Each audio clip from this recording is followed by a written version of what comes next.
हम पढ़े थे जो वो अल्लामा इकबाल रहमतुल्लाह अलैह की नज़्म पैगाम, जिसके पहले शेर की भी हमने तशरीह कर ली, दूसरे की भी कर ली, तीसरे की भी कर ली, चौथे की भी कर ली और पाँचवें की हम तशरीह कर रहे थे कि वाए नदानी कि तू मोहताज साकी हो गया, मैं भी तू, मीना भी तू, साकी भी तू, महफिल भी तू।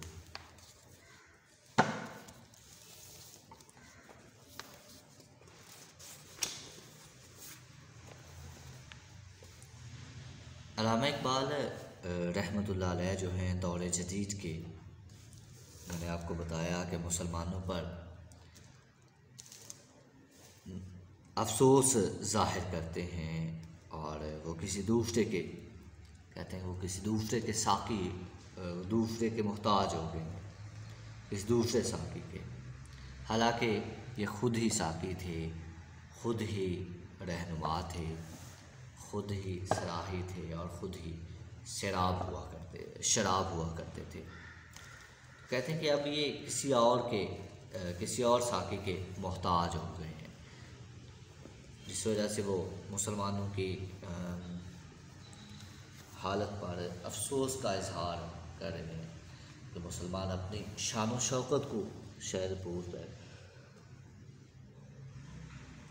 मुसलमान अपनी शान व शौकत को शायद भूल बैठे हैं कि उनकी शान व शौकत क्या थी, उनका जाहो सरवत क्या थी, उनका उठना बैठना कैसा था, उन्होंने क्या क्या काम किया, और ये सारी चीज़ें शायद वो भूल बैठे हैं। जिस वजह से अल्लामा इकबाल रहमतुल्लाह अलैह जो हैं वो मुसलमानों को याद दिलाना चाहते हैं कि तुम ही सब कुछ थे, तुम ही इस दुनिया में आने के बाद हुक्मरान थे। मुसलमानों को कह रहे हैं कि तुम्हारी जाहो सरवत, तुम्हारा मकाम व मर्तबा, तुम्हारी शान व शौकत वो सबसे आला व अरफा थी। तुम्हें रब ने एक मकाम दिया हुआ था, तुम किस नक्शे कदम पर चलना शुरू हो गए हो, तुझे अपनी मंजिल का भी नहीं पता। ये सारी बातें अल्लामा इकबाल रहमतुल्लाह अलैह जो हैं वो मुसलमानों को बताना चाह रहे हैं कि काश मुसलमान राह रास्त पर आ जाएं और मुसलमान दोबारा से अपनी खोई हुई इज़्ज़त को, वक़ार को और खोई हुई शान व शौकत को दोबारा से हासिल कर सकें। ये तमाम तर बातें जो हैं वो मुसलमानों को अल्लामा इकबाल रहमतुल्लाह अलैह बताना चाहते हैं। लेकिन मुसलमान चूँकि इस दुनिया से नाआशनाई इख्तियार कर रहा है, मुसलमान इस दुनिया से शायद जो है अपना राब्ता तोड़ने की कोशिश कर रहा है, मुसलमान शायद अपने आबा व अजदाद की तारीख़ को भुला बैठा है, जिस वजह से वो इन तमाम तर बातों पर बिल्कुल भी अमल नहीं कर रहा और इन तमाम बातों को बिल्कुल भी अपने पास भी आने नहीं दे रहा। तो ये उसका एक मामला है जो शायद उस तक महदूद नहीं है। ये सारी उम्मत मुसलमान को इस रास्ते पर आना चाहिए कि जिस रास्ते पर आकर उनके आबा व अजदाद ने अपनी शान व शौकत को बहाल किया हुआ था, शान व शौकत से रहते थे, हुक्मरानी किया करते थे। लेकिन ये सारा कुछ आज भुला के बैठे हुए हैं। इसमें पता नहीं कितनी हकीकत ये है कि शायद इन्होंने अपने ही पाँव पर ख़ुद कुल्हाड़ी मारी है। अल्लामा इकबाल रहमतुल्लाह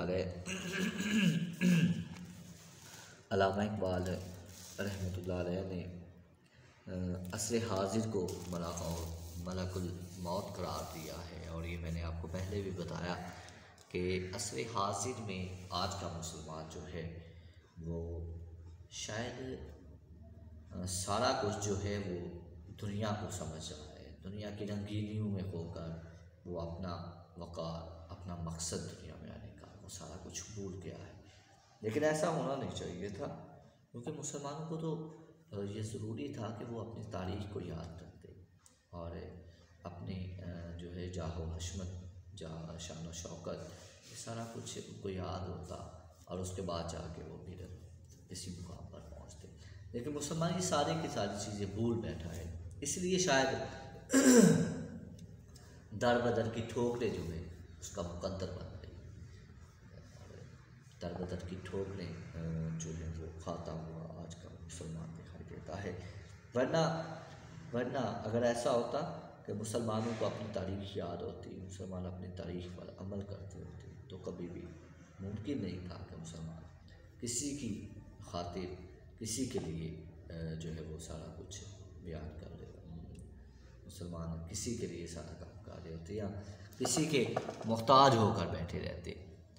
ये सिर्फ़ और सिर्फ इस वजह से हुआ कि मुसलमान अपनी शान व शौकत को भूल बैठे, अपने वक़ार को भूल बैठे, अपनी इज़्ज़त को भूल बैठे।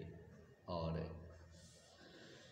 सबसे बड़ी बात जो है, मुसलमान अपनी कदर को भूल बैठे और मुसलमान दौरे हाज़र की रंगीनों में होकर ये तमाम कुछ भूल कर बैठे हुए हैं, जिस वजह से दर बदर की ठोकरें शायद उनका मुकद्दर बन चुकी हैं। तो अल्लामा इकबाल रहमतुल्लाह अलैह ने कहा था कि असरे हाजिर मलकुल मौत है तेरा जिसने, असरे हाजिर मलकुल मौत है तेरा जिसने, कब्ज़ की रूह तेरी देकर तुझे फ़िक्र मौश। तो दुनिया में आने का मकसद इंसान का सिर्फ ये नहीं था कि दुनिया की रंगीनियों में खो जाना, दुनिया की जो सरवतें इनमें खोकर अपना वक़ार भूल जाना, अपने आप को भूल जाना, बल्कि मुसलमानों का दुनिया में आने का मकसद ये था कि अगर वो दुनिया में आया है तो उसको पहले जैसी शान व शौकत जो है वो बरकरार रखे, पहले जैसी जहाँ हशमत जो है उसको बरकरार रखना होगा। लेकिन मुसलमान ये तमाम तर बातें आहिस्ता आहिस्ता भूलता चला गया और फिर यूँ हुआ कि मुसलमानों ने ग़ुलामी की ज़िंदगी इख्तियार कर ली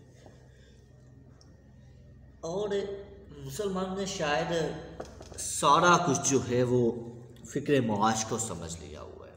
हालांकि फ़िक्र मुआश जो है उसके लिए इंसान को यहाँ पर नहीं भेजा गया, यहाँ पर इंसान को रब की इबादत के लिए भेजा गया है, अल्लाह तबारक व तआला की इबादत के लिए। और आज का इंसान अगर दुनिया में आया है तो अगर इंसान की पैदाइश दुनिया में हुई, अल्लाह तबारक व तआला ने इंसान को दुनिया में भेजा तो ये समझे कि एक सज़ा के तौर पे आया हुआ। यहाँ पे रब ताला की इबादत करके रब ताला से माफ़ी मांगे, रब ताला से दुआएं किया करें कि अल्लाह रब्बुल इज़्ज़त उसकी उखरवी ज़िंदगी जो है वो भी बेहतर से बेहतर बनाए। वरना ये होगा कि एक दिन उसका नाम जो है वो सफ़ाए हस्ती से मिट जाएगा, उसको कोई याद करने वाला नहीं। तो ये दुनिया जो है ये धोखे का घर है और अल्लाह तबारक व तआला ने इंसान को यहाँ सिर्फ़ अपनी इबादत के लिए पैदा किया है। अल्लाह तबारक व तआला ने इंसान को दुनिया में इसलिए लेकर आए ताकि इंसानियत सीख ले, इसे रहने सहने का तरीक़ा आ जाए। लेकिन अगर आज का मुसलमान दूसरी तरफ चला गया, दूसरे रास्ते की तरफ चला गया, तो फिर मुश्किल है कि मुसलमान दोबारा से अपने रास्ते की तरफ लौट कर आए। तो यही है कि मुसलमान को शराब शरीयत ही नोश करनी चाहिए, जिस शराब शरीयत को ही अपनाना चाहिए। इसे कुरान की मीना अपने दिल में महफूज करनी चाहिए। मुसलमान किसी साकी का मोहताज नहीं जो इसे नज़रे हयात दे सके, चूँकि वो ख़ुद साकी इस्लाम है। ये बस शब व रोज़ अकायद मुसलमान से ही तो कायम है, वरना ग़लबा कुफ़र से तो क़यामत आ जाए। किसी खित्ते पर अगर कुफ़र गालिब रहता तो वहाँ अल्लाह का अज़ाब आ जाता था। आज मुसलमान कुरान और हदीस मानता तो है, पढ़ता तो है, मगर इस पर दिल से यकीन नहीं करता। कहते हैं कि आज का मुसलमान कुरान को मानता है लेकिन कुरान की नहीं मानता। आज का मुसलमान रब को मानता है लेकिन रब की नहीं मानता। आज का मुसलमान जो है वो नबी करीम सल्लल्लाहु अलैहि वसल्लम को मानता है लेकिन उनकी नहीं मानता। तो हमें इस बात को ज़रा मद्देनज़र रखना चाहिए कि हम लोग किस रास्ते पर चल रहे हैं और हमने कौन सा रास्ता जो है वो अपनाया हुआ है। यकीनन अगर हम किसी अच्छे रास्ते पर चलते जाएं तो एक ना एक दिन हमें हमारी मंजिल मकसूद जो है वो मिल ही जाएगी। तो मैं अर्ज़ कर रहा था कि किसी खित्ते पर अगर कुफर गालिब रहता तो अब तक तो क़यामत आ गई होती। और आज का मुसलमान जो है कुरान और हदीस को मानता है, पढ़ता भी है, लेकिन इस पर दिल से यकीन नहीं करता। मुसलमान ज़ुबान से रब्बना पुकारता है मगर तस्दीक क़ल्ब से आरी रहता है। कहता है कि या अल्लाह तू मेरा रब है, तू मेरा पालने वाला है, लेकिन फिर भी इस पर अमल नहीं करता। फ़िक्र मवास में दर बदर की ठोकरें खाता दिखाई देता है, हालांकि ऐसा होना नहीं चाहिए था। इंसान जो है वो तरह तरह की तकालीफ़ सहने के बाद, तरह तरह के मसाइब सहने के बाद इंसान जब अल्लाह तबारक व तआला की तरफ राग़िब होता है तो फिर अल्लाह तबारक व तआला उसको अपनी आगोश में ले लेते। मैंने अर्ज़ किया कि इंसान जो है वो पुकारता तो है रब्बना, ऐ मेरे पालने वाले, लेकिन फिर भी फ़िक्र मुआश में रहता है। अल्लाह तबारक व तआला ने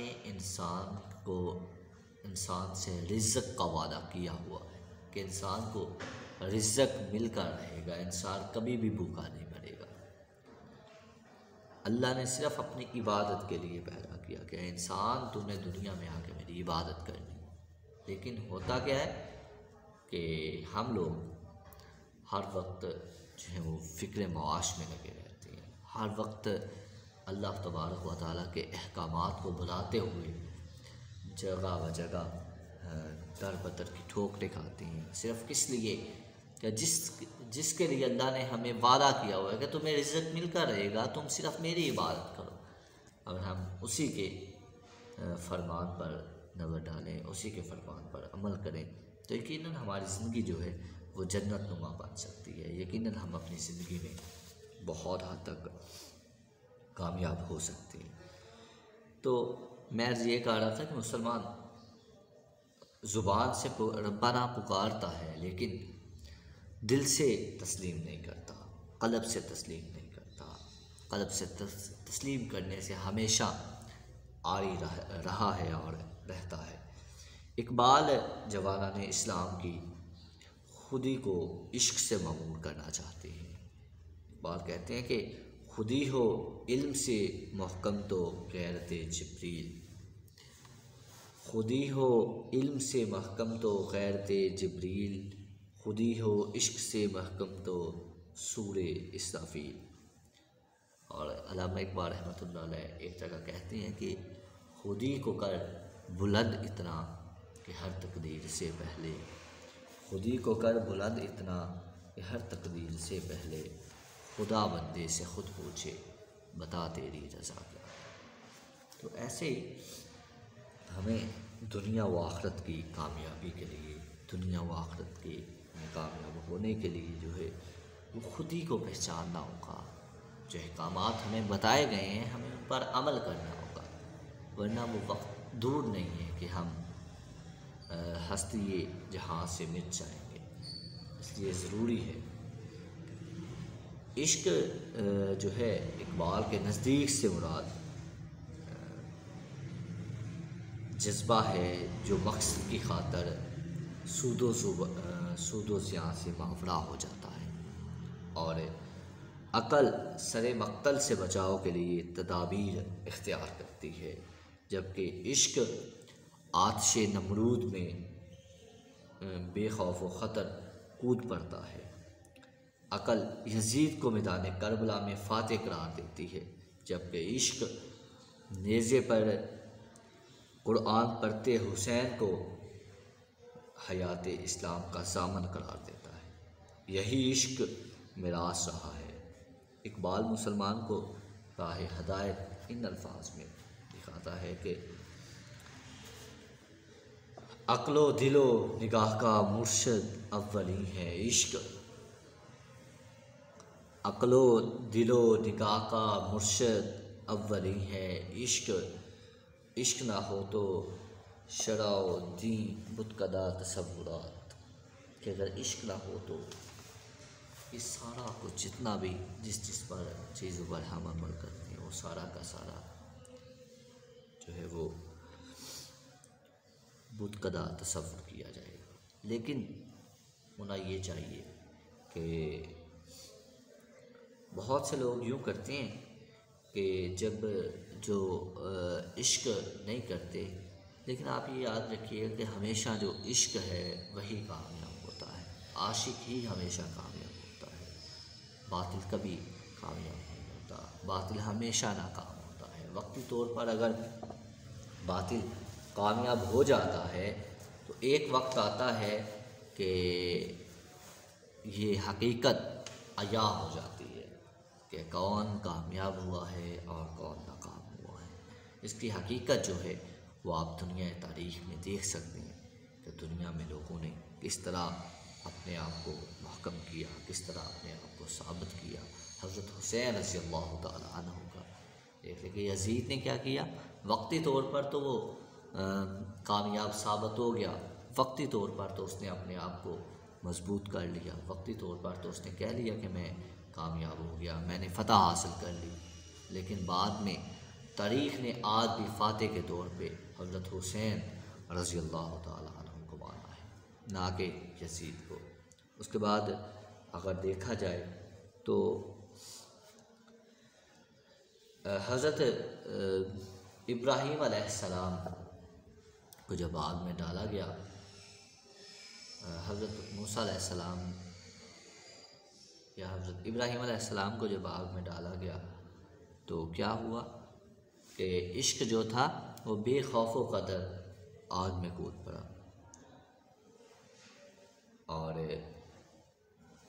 जो अकल थी वो बार बार तदाबीर दे रही थी कि आप ऐसा कर लें, ऐसा कर लें, ये कर लें, फलां कर लें। लेकिन इश्क यही कह रहा था कि जिसकी खातिर आप गिरने जा रहे हैं वो देख रहा है, वो सारी हकीकत उसके सामने है। लिहाजा इश्क जो है वो हमेशा अकल पर हावी रहता है और अकल जो है वो बस तमाशा देखती रहती है। बेखतर कूद पड़ा आतिशे नमरूद में इश्क।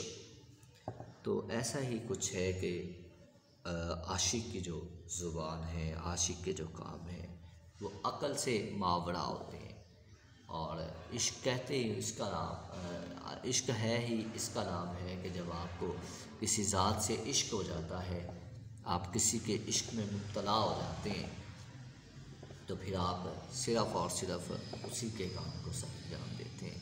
आप सिर्फ़ और सिर्फ उसी की तरफ हर वक्त राग़िब रहते हैं, आप उसी को अपना माबूद मानते हैं, आप उसी को अपना हर कुछ सारा कुछ मान लेते हैं और उसी के लिए ही आप जान की कुर्बानी भी दे देते हैं। यही वजह है कि आप देखें कि कितने लोग हैं जो इश्क में मुब्तला अपनी जानों का नजराना पेश करते हमें दिखाई देते हैं। कितने लोग हैं जो इश्क में चलते हुए दिखाई देते हैं। तो हम पढ़ रहे थे अल्लामा इकबाल रहमतुल्लाह अलैह की नज़्म पैगाम, इसका 5वें शेर की हमने तशरीह की और 6ठा शेर हम पढ़ने के लिए जाते हैं। वीडियो पसंद आई तो लाइक करें, अपनी राय कमेंट करें। ऐसे ही मजीद वीडियोस के लिए हमारा चैनल सब्सक्राइब करें और बेल का आइकन दबाएं ताकि आपको हर वीडियो का नोटिफिकेशन मिलता रहे।